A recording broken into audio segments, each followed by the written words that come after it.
Hey there everybody, Popontop here. Welcome back to some more Fallout 4 mods. In today's mod, we got a shotgun mod.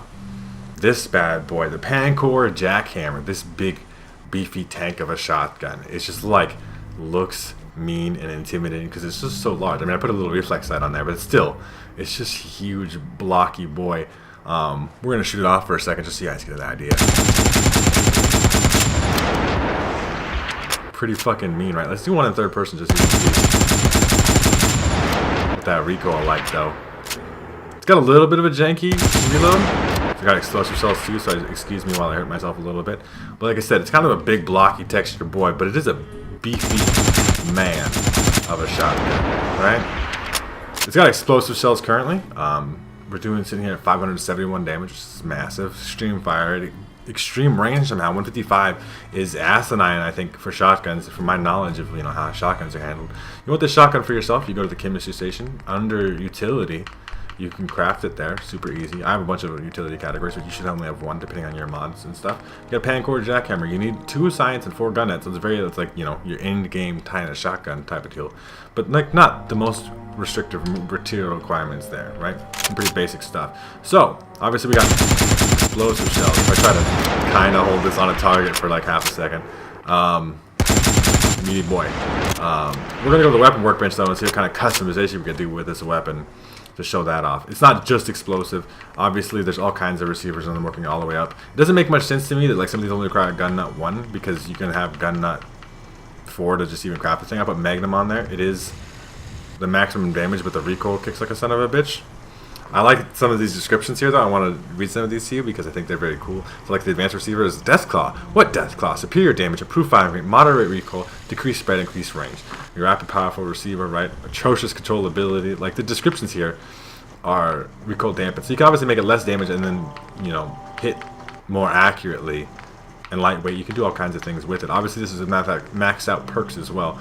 Let's put advanced receiver on instead of Magnum. Obviously put frag slugs on there. You got 0 buckshot, so 9 projectiles, better critical damage, average range. 27 projectiles, shorter range, higher spread, right? You can change all that up there. Rifled slugs, which is like what we have now. We have fragmentation slugs, taser slugs. You can paralyze enemies, which is a very interesting effect. Fire slugs with the dragon's breath, armor piercing, if you want to do that. Flechette, reduce damage in range, but more projectiles, so more chance to hit, right? Lead powder bound together with a waxy substance, single projectile, better damage. So like breaching slugs, right? All different kinds of like realistic shotgun shells. What we're gonna do is we're gonna put the taser slugs on this thing, just because I think that'd be the most fun. Obviously, you can do different kinds of drums. It's always a drum mag, no matter what.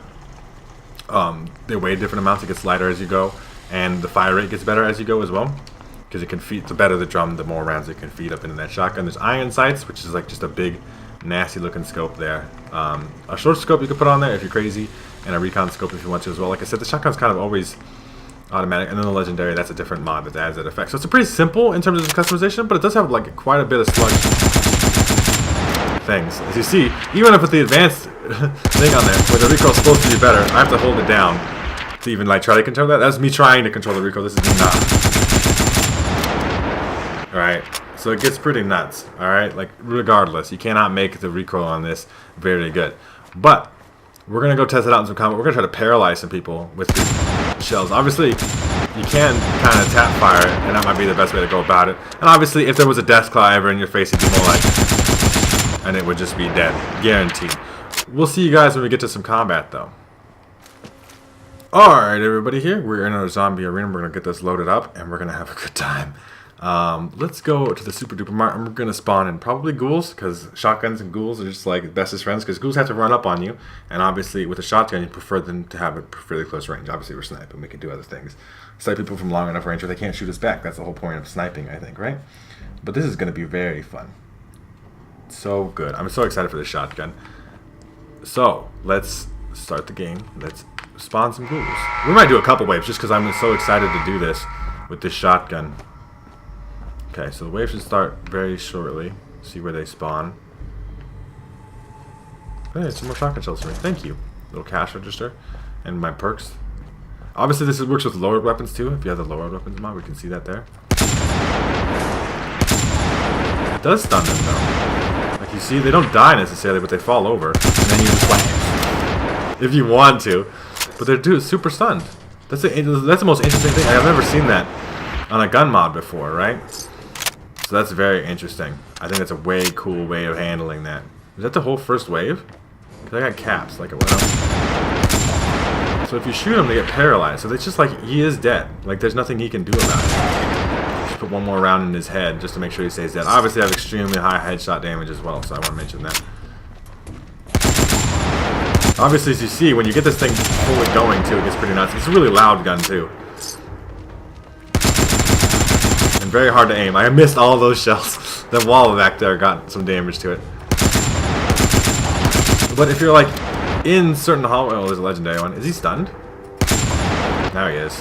They fall over and stuff. The animation on that is actually kind of nice. Incendiary shadow. I'm not going to take any more things. We're going to do one more wave, though, just to mess around with. I wish there was a weapon workbench in the Zombie Arena arcade mode so I could, like, change up its rounds a little bit. But you guys probably seen Dragon's Breath fire rounds, incendiary shells, all that stuff on previous shotgun mods. This unique one of being able to send some electrical stun down the range. Obviously, we're going to just keep going. One more wave. And we're just going to try to spam this thing. I mean, this is full auto, too. I want to mention, this is not me tapping the trigger very quickly. This is holding the trigger down.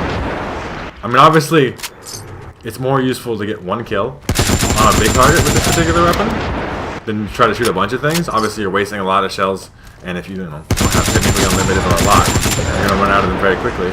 They're both paralyzed, though, right? You guys are dead. You could walk right up to them. Oh, that's cool. Like, you hit... I didn't even realize. You actually, like, poke them with the gun. Anyway, I think that's our wave over. No? We got one more. One more hello. Let's do a nice little vat shot in the face. That missed? Excuse me? Okay, now he's paralyzed. Why not just, like, stand on top of him?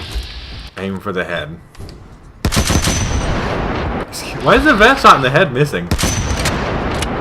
Nice slow reload in VATS. There we go. Why is this headshot missing? There we go. There's like a 95% chance to hit. It shouldn't be missing. Anyway, that is extremely good. It's the Pancor Jackhammer shotgun. If you guys are interested in this mod for yourselves, you should make sure to check out the top link in the description. There will be a link there to the Bethesda.net page. You can download this mod for yourselves. If you guys have enjoyed the video, I'd very much appreciate a like rating down below. If you are new to my channel, you can make sure to subscribe so that you can check out more videos from me, including all the Fallout 4 mods I make, gameplay walkthroughs and stuff. You can check me out on Twitch as well if you're interested in that. There'll be a link there in the description as well if you're interested. And I will see you guys in the next episode.